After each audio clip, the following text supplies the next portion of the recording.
میرے ساتھ واقعہ ہوا کہ میں ایک جگہ بیٹھا تھا تو کافی سارے لوگ تھے نا، اور وہ کسی ایک خاص فرقے کو نا کافر کافر کہہ رہے تھے، اور کہہ رہے تھے کہ یہ خارج ہیں اور بالکل ان کا اسلام سے کوئی لینا دینا نہیں، اور صحیح نا۔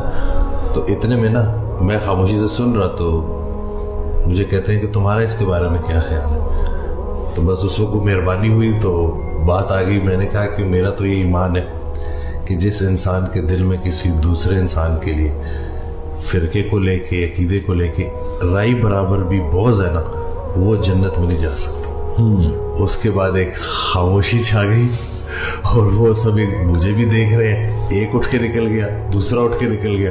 اس کے بعد کسی کی ہمت نہیں ہوئی بات کرنے کی، جو کہ حقیقت ہے، حقیقت بھی ہے جی۔ اگر ہمیں پتہ چل جائے کہ ہمیں لگتا ہے نا کہ کوئی دوسرا جہنم میں جائے گا، تو سب سے پہلے اللہ اس وقت سے بچائے میں جہنم میں جاؤں گا۔